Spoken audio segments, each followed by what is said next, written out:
সবাইকে নতুন একটা রেসিপি দেখাবো হাঁসের। দেখতে পাচ্ছেন খুবই সুন্দর করে কাটাকুটি করে নিয়েছি। এখন রান্নার পালা, তো দেখতে থাকুন। বাটা মশলা দিয়ে দিলাম। এখানে আছে জিরা বাটা, আদা বাটা, রসুন বাটা, পেঁয়াজ বাটা, তারপর দিয়ে দিচ্ছি সয়া সস, তারপর দিয়ে দিব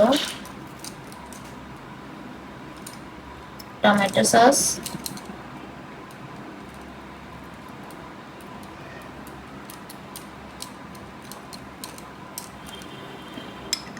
তারপর দিয়ে দিচ্ছি তেজপাতা, কুচানো রসুন,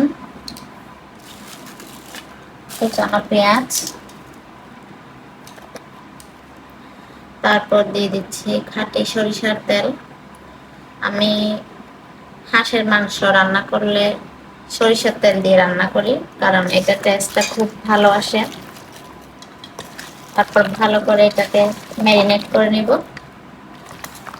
হালকা একটু মাখা দিয়েছিলাম, এখন দিয়ে দেব গুঁড়া মরিচ। আপনারা ইচ্ছা মতো দিতে পারেন। তারপর দিয়ে দিচ্ছি হলুদ গুঁড়া, তারপর দিয়ে দিচ্ছি মশলা গুঁড়ো। এখানে জিরা ধনিয়া মশলা মিক্স। তো এখন আরো ভালো করে মেখে নিচ্ছি। মাংসগুলোকে 15 মিনিট ঢাকনা দিয়ে রেখে দিয়েছিলাম, এখন রান্না করব। তারপর দিয়ে দিচ্ছি তেজপাতা, পেঁয়াজ কুচি, রসুন কুচি। একটু লাল লাল করে ভেজে মাংসগুলোকে ঢেলে নিব। ভালো করে কষিয়ে কষিয়ে রান্না করব। আমি যেহেতু গরম মশলা বাটাটা দিব না, তাই এখানে গোটা দারুচিনি তারপর এলাচ দিয়ে দিচ্ছি। একটু লাল লাল করে ভেজে নিব পেঁয়াজগুলোকে। ভালোর সাথে আলু দিয়ে দিলাম। আলুগুলো একটু ভাজা ভাজা করে নিচ্ছি। ভাজা হয়ে গিয়েছে, এখন মাংসগুলোকে দিয়ে দিব। এগুলো কষিয়ে কষিয়ে রান্না করব।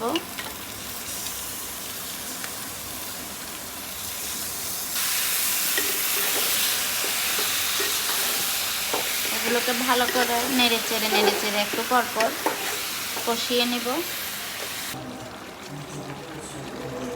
ফার্স্টে লবণ দিইনি, এখন লবণ দিয়ে দিচ্ছি।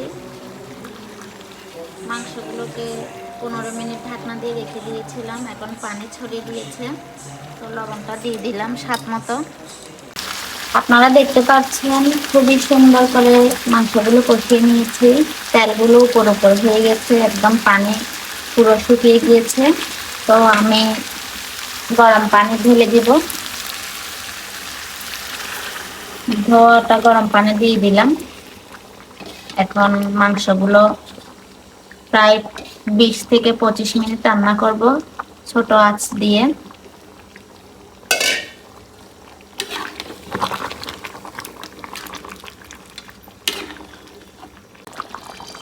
তরকারি ফুটছে খুব সুন্দর করে।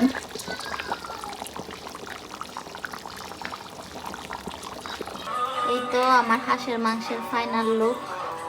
কেমন হয়েছে জানাবেন।